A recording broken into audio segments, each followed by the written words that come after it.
할렐루야.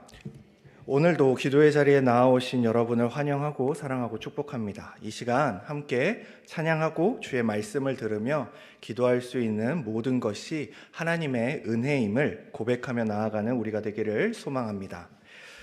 오늘 우리는 다니엘 3장의 말씀을 나누고자 합니다. 말씀에 들어가기에 앞서서 옆에 계신 분들과 함께 인사하면 좋겠는데요. 예비된 고난을 향하여 나아갑시다 라고 인사하면 좋겠습니다. 네, 약속하셨습니다. 오늘 말씀은 우리에게 너무나 익숙한 말씀입니다. 우리 다니엘 학교 친구들도 모두 알만한 말씀이지요. 다니엘서에서 가장 기억에 남는 이야기 탑3를 고르라고 한다면 아마도 첫째, 다니엘이 왕의 음식과 포도주를 먹지 아니한 것. 둘째, 오늘 본문에 나오는 왕이 세운 신상에 절하지 아니하여서 풀무불에 던져진 것. 셋째, 왕의 명령으로 왕 외에는 다른 신에게 기도하지 말라는 명령에도 불구하고 다니엘이 기도하다가 붙잡혀서 사자굴에 던져진 것. 이 세 가지가 가장 대표적인 말씀일 것입니다. 우리는 이러한 말씀을 통하여 다니엘과 그 친구들이 하나님의 명령으로 하나님의 백성으로서 지켰던 그 믿음과 그로 말미암아 겪게 되는 고난, 그러나 그 상황을 역전시켜 주시는 하나님을 발견하며 감동합니다. 그리고 더 나아가 이런 적용을 합니다. 역시 성도가 하나님의 말씀을 따르고 명령을 지켜서 하나님이 은혜를 베풀어 주셨다고 생각합니다. 그런데 이렇게 생각하는 순간 우리는 아이러니하게도 복음의 가치들을 훼손시키게 됩니다. 또한 이 말씀을 읽으며 나도 하나님의 뜻을 따라 살면 다니엘과 같은 지혜와 이 땅을 살아가는 형통을 주시겠지, 성공을 주시겠지라고 생각하는 그 순간 성경이 말하는 본질적 가치들은 훼손돼 버립니다. 그렇게 오늘 이 시간 우리는 다니엘서를 두 가지 관점으로 함께 살펴보고자 합니다. 첫 번째는 눈에 보이는 대로 바라보는 것입니다. 이 이미지를 잘 기억하시면서 들으시면 좋겠습니다. 아마 우리가 평소에 읽었던 방식일 확률이 아주 높습니다. 다니엘 1장은 어떻게 시작합니까? 하나님의 백성들이 패망한 것으로 시작합니다. 성전이 있는 예루살렘은 황폐해졌고 유다의 지혜 있는 자들은 모두 포로로 끌려왔습니다. 하나님의 백성이었던 자들은 하나님을 모르는 자들의 나라에서 그들의 교육을 받고 낯설고 구별되지 않은 환경에 노출됩니다. 지역, 문화, 환경, 음식 등 모든 것이 바뀝니다. 그들은 하나님과 관련된 이름조차 빼앗긴 채 새로운 이름을 수여받습니다. 그러나 벨드사살은 뜻을 정하였고 그와 함께 하나냐, 미사엘, 아사랴는 낯선 이방의 음식 문화에 저항합니다. 그들의 처음 저항은 꽤나 순조롭게 지나갑니다. 왕의 음식을 먹은 자들보다 훨씬 아름다운 외모를 유지하게 되어 하나님 앞에 세운 뜻을 이어나갈 수 있게 됩니다. 그리고 우리가 읽은 3장이 되면 더 큰 고난이 닥칩니다. 왕은 자신의 신상을 세우고 그 신상 앞에 절하라는 명령을 내리죠. 이때 사드락, 메삭, 아벳느고는 하나님을 향한 믿음을 지키기 위해 왕의 명령을 거부하는, 우리의 말로 하자면 반역자가 됩니다. 이때 느부갓네살 왕은 그들을 향하여 절하지 않으면 불구덩이에 던지겠다는 위협을 가하며 마지막 기회를 주죠. 그러나 사드락, 메삭, 아벳느고는 하나님이 자신들을 풀무불에서 구원하실 것이며 또한 그렇게 하지 아니하실지라도 왕의 신상 앞에 절하지 않겠다고 말합니다. 이에 왕은 분노하죠. 그래서 불구덩이를 평소보다 더욱 뜨겁게 만들어서 사드락, 메삭, 아벳느고를 불 가운데 던져버립니다. 그런데 불 속을 보니 불 속에서 살아서 이렇게 왔다 갔다 하게 보이는 겁니다. 그래서 하나님이 그들을 불 가운데 보호하셨음을 보고 하나님을 찬양하고 하나님이 높임 받으시며 이야기가 끝나는 것. 우리가 읽지는 않았지만 30절에 보면 왕이 드디어 사드락과 메삭과 아벳느고를 바벨론 지방에서 더욱 높이니라 라고 증언함으로 끝나는, 이렇게 읽는 것이 눈에 보이는 대로 읽는 방식입니다. 우리가 눈에 보이는 대로 이 말씀을 읽고 듣고 이해하면 자꾸만 인간이 드러납니다. 인간이 영웅이 됩니다. 그렇게 성경이 말하는 믿음에 대해 아주 심각한 오해를 갖게 될 수도 있습니다. 예를 들어 이런 것입니다. 우리가 믿음에 대해 오해하는 바들이 있는데, 첫째로 우리는 내가 얼마나 확신을 가지고 신뢰하는가를 믿음으로 오해합니다. 이는 자기 최면과 같은 믿음입니다. 사드락 메삭 아벳느고가 말한 그 17절을 보십시오. 왕이여, 우리가 섬기는 하나님이 계시다면 우리를 맹렬히 타는 풀문불 가운데서 능히 건져내시겠고 왕의 손에서도 건져내시리라 라는 이 말씀을 보며 우리 식대로 이해하는 겁니다. 어떻게 이해하죠? 맞아, 하나님이 구원하시고 이 상황을 벗어나게 하실 것을 확신해야지. 믿은 대로 이루어질 거야.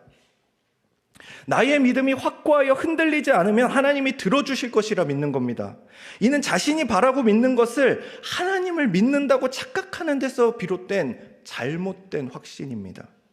이럴 때 많은 사람들은 자신들 안에 있는 의심과 두려워하는 마음 때문에 자신이 응답받지 못했다는 생각으로 이어집니다. 그리고 의심하지 않으려는 노력을 합니다. 그런데 사드락 메삭 아벳느고는 18절에서 이렇게 말하죠. 그렇게 하지 아니하실지라도.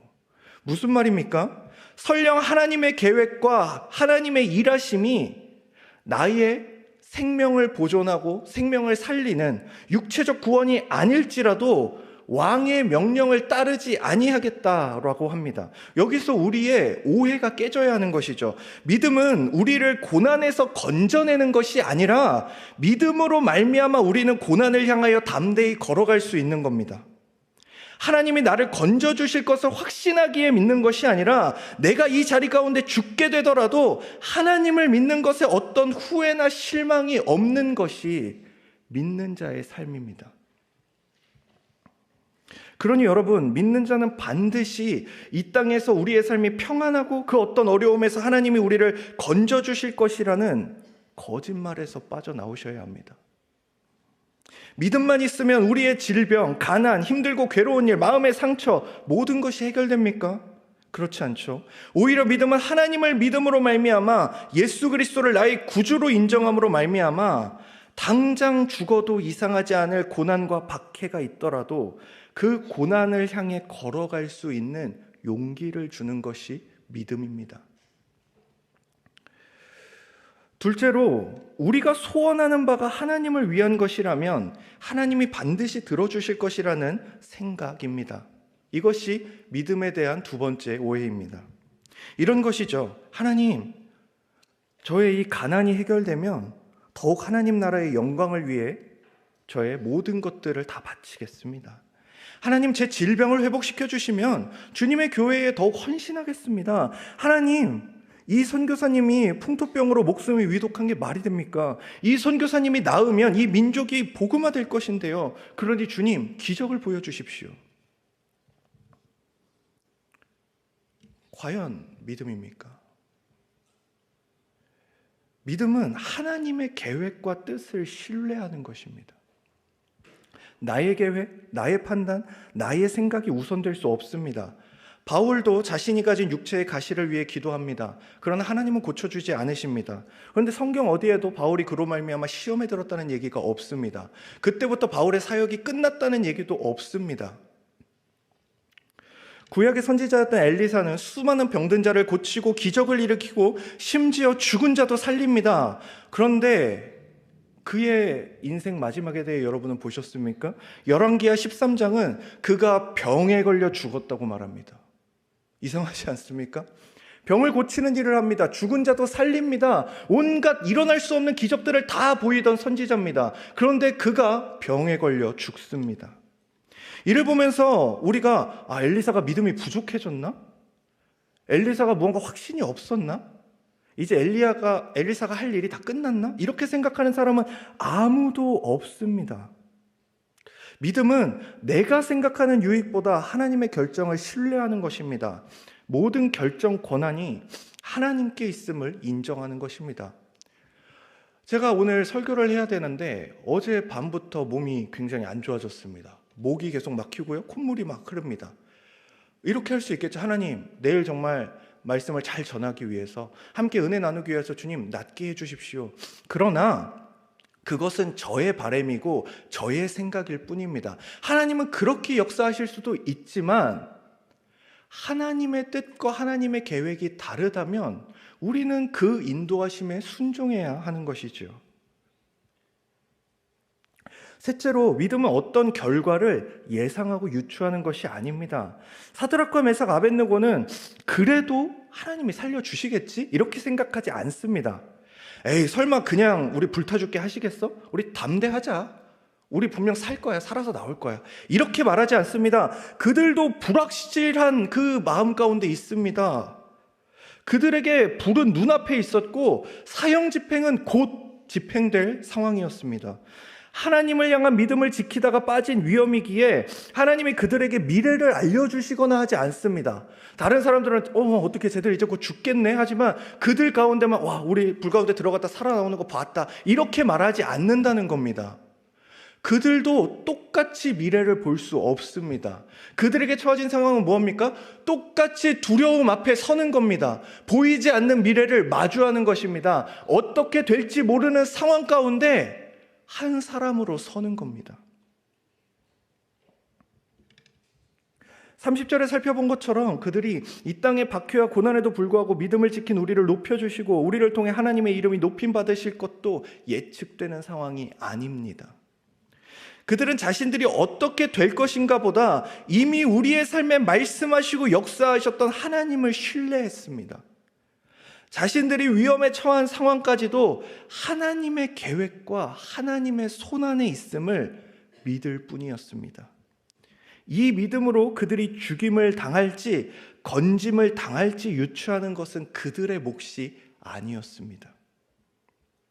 그것은 오직 하나님께 달린 것이었고 그들은 주어진 상황과 환경 속에서 하나님의 말씀과 그분을 향한 믿음을 지키는 피조물이자 하나님의 백성이자 종의 역할에 충실합니다. 그렇기에 성도에게는 좋은 상황이 영광스러운 것이 아니라 믿음으로 고난의 길을 걷는 것이 영광입니다. 그렇게 우리는 이 시간 두 번째 방법으로 다니엘서를 다시 바라보길 원합니다. 아까 여러분이 첫 번째 보셨던 그 눈에 보이기만 하는 방식으로 읽었던 것을 떠나서 한번 눈에 보이지 않는 것을 바라보며 읽으시기 바랍니다. 다시 다니엘서 1장으로 돌아가겠습니다. 어떻게 시작합니까? 1장 2절입니다. 주께서 유다 왕 여호야김과 하나님의 전 그릇 얼마를 그의 손에 넘기심에. 이 땅의 모든 나라들은 하나님의 통치 속에 강하기도 하고 망하기도 합니다. 바벨론의 강성함도 유다의 약함도 하나님의 통치일 뿐이라는 것을 밝힙니다. 무엇입니까? 느부갓네살이 강대하게 지금 이 나라를 차지하고 공격한 것이 아니라 하나님께서 그들을 그 손에 허락하셨다라고 하나님의 주권을 말합니다. 이러한 통치 속에서 유다의 지혜 있는 자들은 이방 땅에서 이방 왕의 신하가 되도록 부르심을 받습니다. 그 땅은 유다와 예루살렘과 모든 것이 달랐지만 변치 않는 것이 하나 있었는데 바로 그곳도 하나님이 다스리는 곳이었습니다. 또한 하나님께서는 여전히 당신의 백성을 돌보시며 그들과 함께하고 계셨습니다.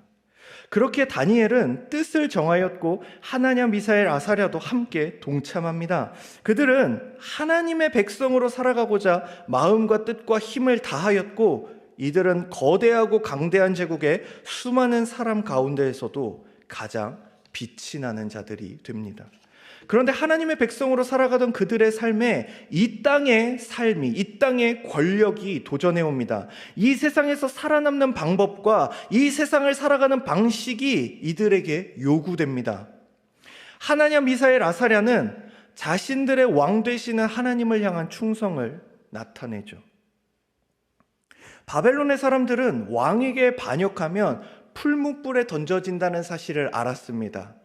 그러나 하나냐, 미사엘, 아사랴는 하나님에게 반역하는 자는 영원토록 꺼지지 않을 지옥에 떨어진다는 사실을 알고 있었습니다.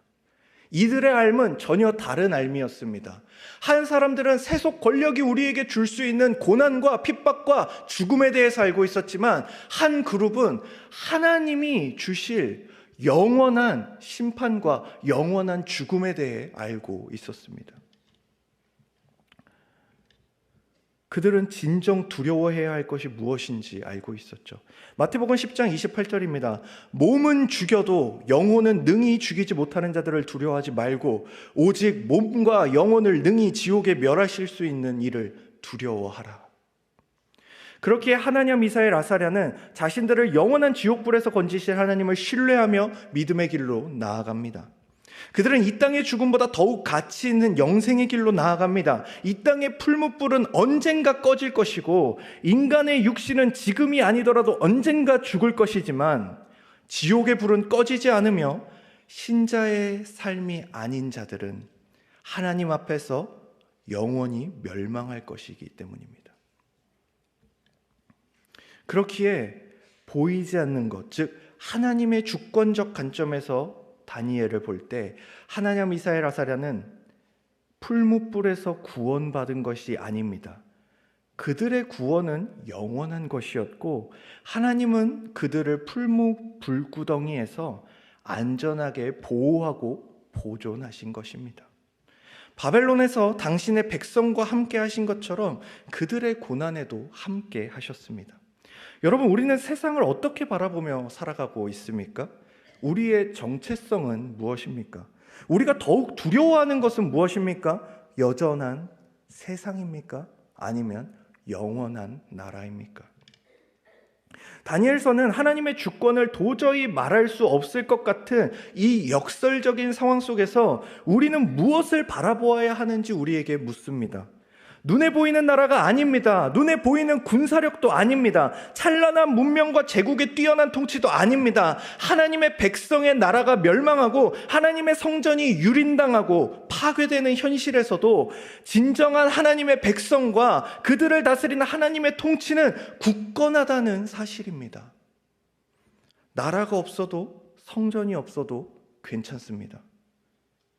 하나님을 찾는 한 사람이면 족합니다. 이스라엘이라는 나라의 멸망이, 성전의 파괴가 하나님의 멸망과 하나님의 파괴가 될 수 없음을 알려줍니다. 우리도 마찬가지입니다. 교회가 비난당하고 비판당하는 시대를 우리는 살아갑니다. 앞으로 점점 더 심해지겠죠. 목회자와 성도들이 윤리적 타락이 극에 달했습니다. 뉴스를 보면은 도저히 볼 수 없는 뉴스들이 너무나 많이 있습니다. 그로 말미암아 세상에서 조롱당합니다. 그러나 그것이 하나님의 실패와 교회의 실패가 되지 않습니다. 오히려 하나님의 통치는 그분의 말씀을 따르고 그분 앞에 나와 기도하는 백성들을 통해 더욱 굳건하게 회복됩니다. 눈에 보이는 것보다 중요한 보이지 않는 것들을 우리에게 소개하는 것입니다. 다니엘, 하나냐, 미사엘, 아사랴의 삶은 모든 것이 바뀌는 삶이었습니다. 젊은 나이에 자신들의 나라를 잃었고 이는 하나님의 율법 대신 세상의 지식들을 배워야 함을 뜻합니다. 그들이 먹던 음식이 아닌 이방인의 음식을 먹어야 함을 뜻했습니다. 심지어 그들의 이름이 바뀝니다. 모든 것이 바뀌었으나 그들은 여전히 하나님의 백성이었고 하나님은 그들의 왕이셨습니다. 그들의 정체성은 바뀌지 않은 것입니다. 세상이 우리의 많은 것을 바꿀 수 있는 권세가 있어 보입니다. 그러나 바꿀 수 없고 손댈 수 없는 것이 있으니 바로 하나님의 자녀이자 그리스도인인 우리의 정체성입니다. 다니엘서는 믿음을 지키며 살았더니 복받았다 이런 이야기가 아닙니다. 이 세상의 복과 평안과 유익을 누릴 수 있는 길을 믿음 때문에 포기할 수 있는가를 묻는 겁니다. AD 202년 로마 고위 귀족의 딸이었던 페르페투아라는 여인이 있습니다. 그녀는 그리스도인이라는 죄목으로 붙잡혔습니다. 그녀는 아직 젖을 떼지 못한 아기가 있는 엄마였습니다. 그녀는 체포가 된 이후 8일 만에 아기를 낳았는데 그녀가 아기를 낳는 고통으로 비명을 지를 때 간수들이 조롱했습니다. 애 낳는 것도 그렇게 아파하면서 이제 너 예수를 믿는 것 때문에 짐승에게 뜯겨 죽을 텐데 그 고통은 어떻게 참으려고 하는가? 라고 조롱했죠. 그러자 페르페투아는 이렇게 대답했다고 합니다. 나의 고통은 나 자신의 것에 불과합니다. 그러나 내가 맹수들을 대면할 때 내가 그분을 위하여 고난당하기 때문에 내 안에 거하셔서 나를 위해 고통을 담당하실 분이 계십니다. 페르페투아가 감옥에 있는 동안 그녀의 아버지는 고위 귀족이었기 때문에 끊임없이 그녀를 찾아와 자신과 아이를 위해서라도 제발 신앙을 포기하고 황제를 경배하고 황제를 예배하라고 애원했습니다. 그러던 어느 날 그녀는 자신을 찾아온 아버지를 향하여 이렇게 묻습니다. 아빠, 저기 보이는 것이 무엇이죠? 꽃병이구나. 그러자 그녀는 대답합니다. 아빠, 꽃병을 꽃병이라고 부를 수밖에 없는 것처럼 그리스도인은 그리스도인으로 불릴 수밖에 없어요. 그리스도인으로 살아갈 때에 수많은 믿음의 선배들처럼 눈앞에 보이는 답이 죽음밖에 없는 때가 찾아올 수 있습니다. 많은 이들은 정답을 알아도 정답을 말하지 못합니다. 갈릴레이는 지구가 돈다고 믿었고 그것이 정답임을 알고 있었으나 종교재판소의 압박에 이 사실을 묵과합니다. 그러나 많은 성도들은 믿음으로 말미암아 고난이 보이고 고난을 당할 수밖에 없는 자리로 나아갑니다. 왜 그럴까요? 믿음이 고난을 피하는 도구가 아님을 알았기 때문입니다. 믿음으로 말미암아 고난을 향하여 나아갈 수 있다는 사실을 깨달은 겁니다. 그렇기에 주를 사랑하는 성도들은 그렇게 하지 않으실지라도라는 고백을 하게 됩니다. 그리고 이 고백은 다양한 형태로 성도들의 삶에서 계속해서 고백됩니다. 벨직 신앙고백서의 작성자 귀도 드 브라의 목사님은 잘못된 로마 가톨릭의 신앙이 아닌 개혁 신앙을 지키려다 순교하게 됩니다. 죽기 전 자신의 아내에게 마지막으로 보내는 편지에 이런 글귀가 있습니다. 예수 그리스도 안에 내가 사랑하는 아내요 자매인 캐서린 레몬. 주께서 우리가 더 오래 함께 살기를 원하셨다면 그는 그렇게 하실 수 있는 방편을 가지고 계십니다. 그러나 그것이 그의 뜻이 아니라면 나는 그의 뜻이 이루어지기를 바랍니다. 무엇입니까? 하나님의 뜻이 나의 죽음에 있다면, 나의 고난에 있다면 나도 그것을 원합니다. 이처럼 성도는 예비된 고난을 향하여 믿음으로 나아가는 자들입니다. 두렵고 눈물 흘리고 슬프고 힘든 삶을 살아냅니다. 그럼에도 이 세대를 본받지 않고 오직 마음을 새롭게 함으로 변화를 받아 하나님의 선하시고 기뻐하시고 온전하신 뜻을 향해 뚜벅뚜벅 걸어가는 겁니다. 고난을 피할 힘이 아닌 고난을 이길 힘을 구합니다. 예정된 고난이 하나님의 주권 속에서 나에게 올 수 있음을 믿는 겁니다. 그 모든 부당함, 부정함, 불의와 부패를 하나님이 지켜보시며 갚으실 것을 신뢰하는 자들입니다. 하박국에 이런 말씀이 있죠. 비록 무화과 나무가 무성하지 못하며 포도나무에 열매가 없으며 감람나무에 소출이 없으며 밭에 먹을 것이 없으며 우리의 양이 없으며 외양간에 소가 없을지라도 나는 여호와로 말미암아 즐거워하며 나의 구원의 하나님으로 말미암아 기뻐하리로다. 이처럼 성도는 오직 하나님으로 말미암아 기뻐하는 자들이며 오직 의인은 믿음으로 살아갑니다. 예수 그리스도께서 모든 성도의 참된 모범으로서 온 인류의 대속과 고난의 잔 앞에서 자신의 바라는 바가 아닌 하나님 아버지의 바라시는 것이 이루어지기를 소원하십니다. 그리고 아버지가 원하시는 대로 십자가의 길로, 고난의 길로 걸어가십니다. 모든 고난과 저주를 받으십니다. 모범 되시는 분이 보여주신 삶으로 우리도 초대받습니다. 여러분, 우리의 신앙의 모든 선배들은 이러한 길로 걸어갑니다.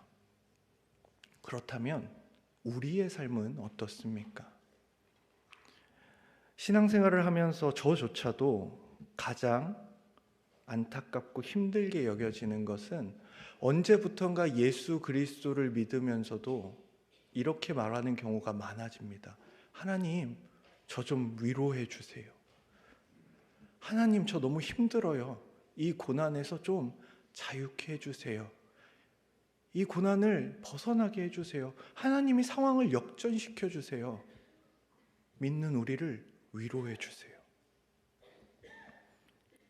그런데 성경은 우리에게 끊임없이 말하기를 하나님의 말씀이 위로이며 예수 그리스도가 위로다라고 말합니다. 여러분, 예수 그리스도의 몸된 교회의 지체로서 우리가 있습니다. 우리는 이미 위로 안에 있는 존재들입니다. 다른 위로를 찾을 이유가 없습니다.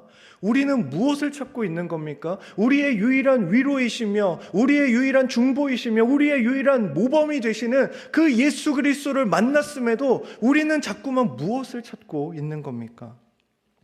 베드로 사도는 베드로전서 4장 12절부터 13절에서 이렇게 말합니다. 사랑하는 자들아, 너희를 연단하려고 오는 불시험을 이상한 일 당하는 것 같이 이상히 여기지 말고 오직 오히려 너희가 그리스도의 고난에 참여하는 것으로 즐거워하라. 이는 그의 영광을 나타내실 때에 너희로 즐거워하고 기뻐하게 하려 함이라. 하나냐, 미사엘, 아사랴가 이 땅의 왕보다 하늘의 왕의 명령을 따랐듯이 우리는 이 세상이 추구하는 삶이 아니라 예수께서 걸어가셨던 삶으로 나아가야 합니다.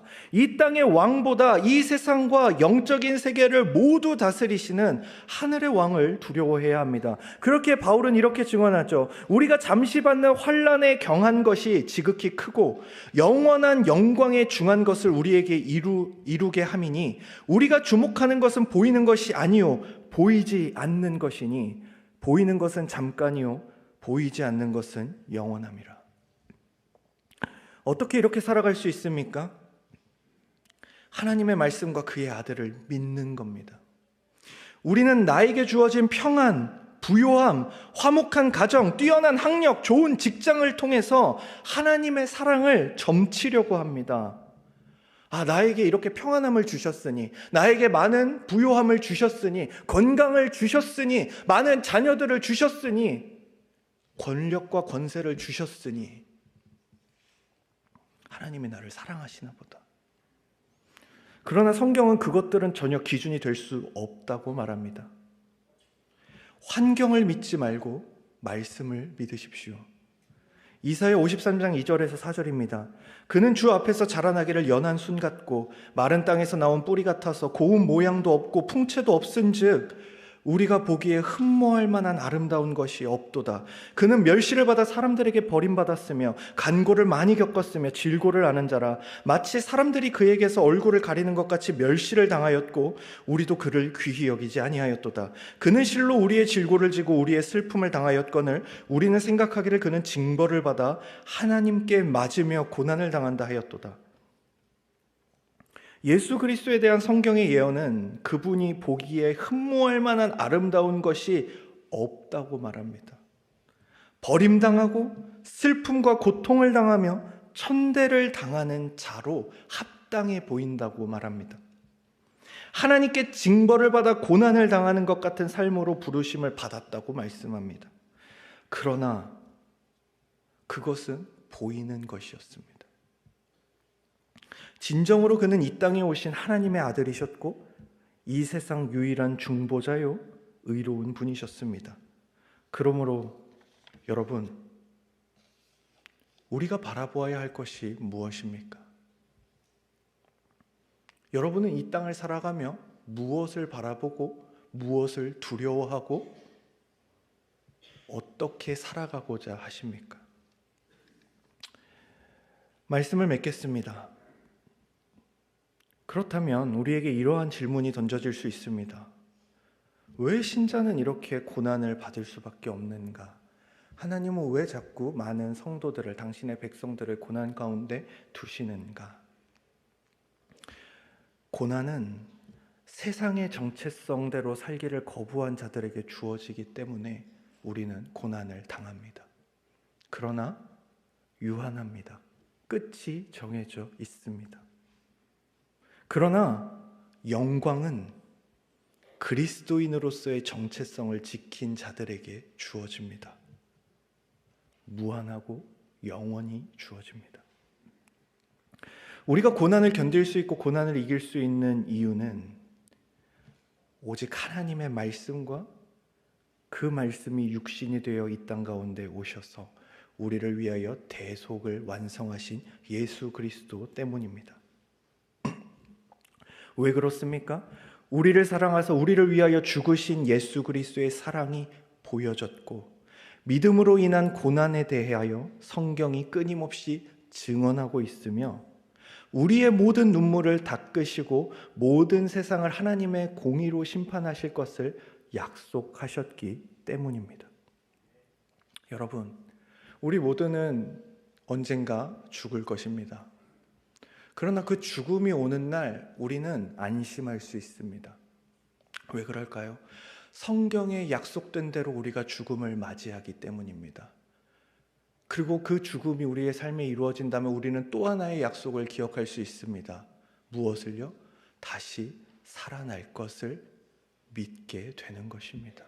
첫 번째 약속이 이루어진다면 두 번째 약속도 반드시 이루어질 것입니다. 그러니 여러분, 믿음의 주요 온전케 하시는 예수를 바라봅시다. 그분을 바라볼 때 우리는 예비된 고난을 향해 나아갈 수 있습니다. 함께 기도하겠습니다.